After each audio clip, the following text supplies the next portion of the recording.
Good morning, all. Hope that all of you are safe and fine at home. Today, let us try to learn the 10th chapter from history. The name of the lesson is 18th century political formations. Hope that you will be remembering the things which you had studied in chapter 4. The Mughal Empire had become as extensive as you see it here now. You can see that I am moving the laser now, and all these regions through which I am moving the laser now were parts of the Mughal Empire, and it remained to be so till 1707, the year in which the great Mughal Emperor Aurangzeb passed away.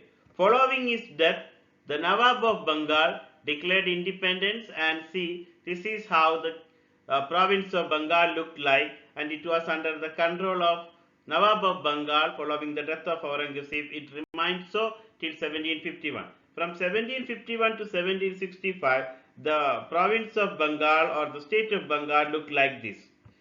But following that, in 1765, the British East India Company started establishing their factories in Bengal, and these regions came under the control of the British rule by the end of the year 1765.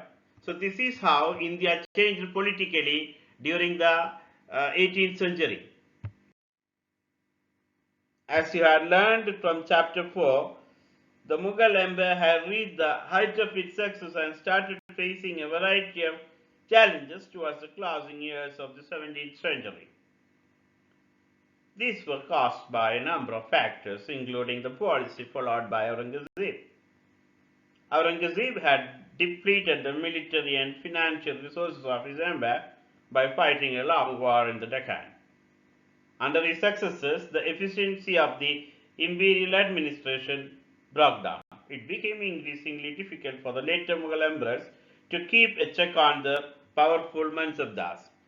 This eventually led to a situation in which the governors consolidating the power and the control over the provinces. It finally led to remission of declining revenue. There were many rebellions led by the peasants and zemindars. Nadir Shah plundered the city of Delhi in 1739. Ahmad Shah Abdali invaded North India 5 times between 1748 and 1761. All these factors together led to the decline of the Mughal Empire, and the vast area where the Mughals had control, that area fragmented into many independent states. The vast Mughal Empire fragmented into a number of independent regional states during the 18th century. These states can be divided into three overlapping groups. We can include all old provinces like Awadh and Hyderabad in the first group. In the second group, there are states which enjoyed considerable independence under the Mughals. The third group of states were under the control of the Marathas, Sikhs, and others. Following the decline of the Mughals, Hyderabad emerged as an independent state. Nizamul Mulk Asaf Jah, the founder of Hyderabad state, was one of the most powerful members at the court of the Mughal Emperor Farrukh Shah. He was entrusted first with the governorship of Awadh and later given the charge of Deccan.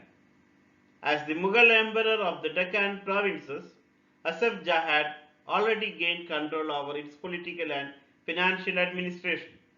Taking subsequent advantage of the turmoil in the Deccan and competition amongst the court nobility, he gathered power in his hands and became the actual ruler of that region. All financial and military powers were concentrated in his hands. He established an independent state of Hyderabad in 1724.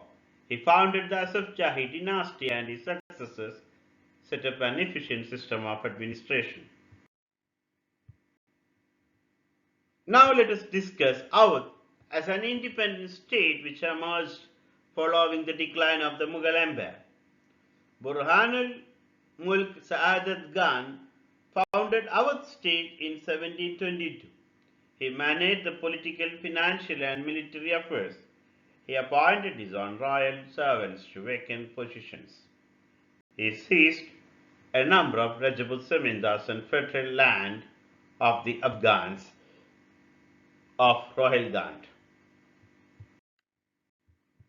Bengal was another independent region or independent state which emerged during the 18th century. Earlier, it was a part of the Mughal Empire. Nawabs of Bengal were initially appointed as governors of the region. The Mughal Emperor Farooq Siyar appointed Murshid Quli Khan as the governor of Bengal in 1717 CE, that is 10 years after the death of Aurangzeb. Later, he declared his independence, that is, Murshid Quli Khan declared independence and shifted his capital from Dhaka to Murshidabad. He was succeeded by Shujauddin and Alivardi Khan. They were very important rulers in Bengal state.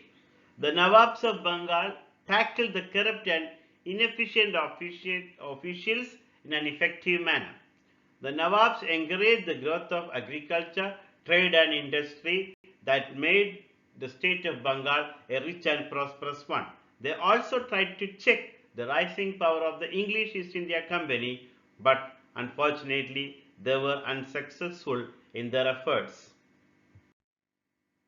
In the early years of the Mughal dynasty, the Sikh gurus had shared a cordial relationship with the Mughal rulers like Akbar, but later the relationship worsened.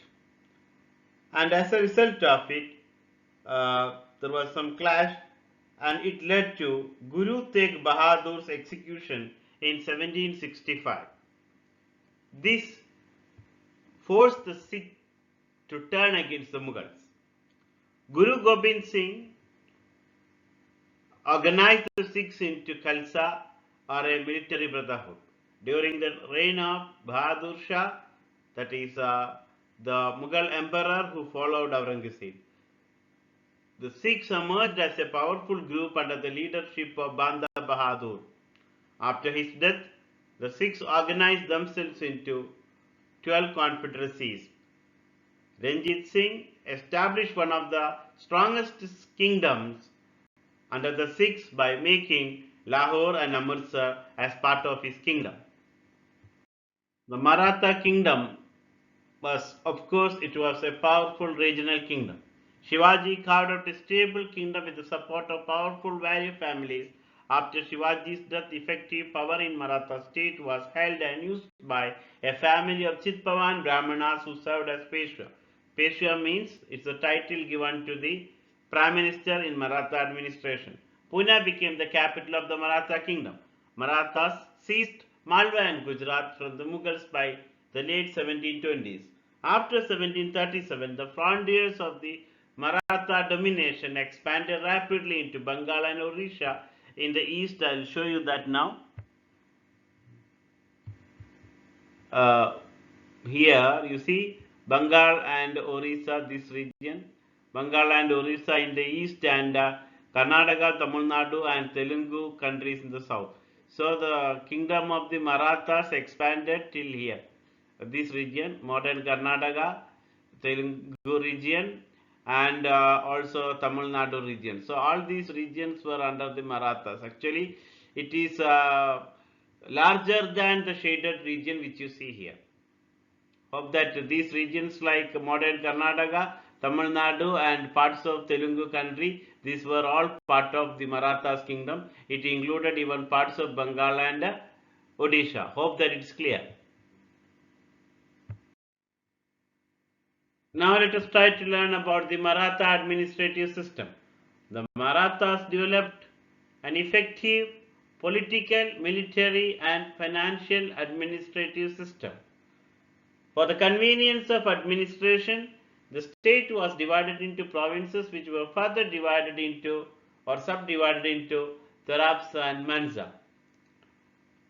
The administration of the kingdom was carried on with the aid of the or with the help of the Ashtapradhan or the council of 8 ministers. The most important among these 8 ministers was the Peshwa or the Prime Minister. The Dabe looked after foreign affairs and the Senapati was the commander-in-chief. The secretary or chitnis managed royal correspondence. The Maratha army included infantry, cavalry, artillery and even a navy. Land revenue was the main source of income for the Maratha state. Hope that you all enjoyed learning and understood the lesson. Here is an assignment for you. Are you ready to find out answers of these questions? The first one, write a short note on the Maratha administrative system. The second one, write a short note on the classification of the independent states which emerged during the 18th century. With this session has come to an end. That's all for the time being. Take care, stay safe.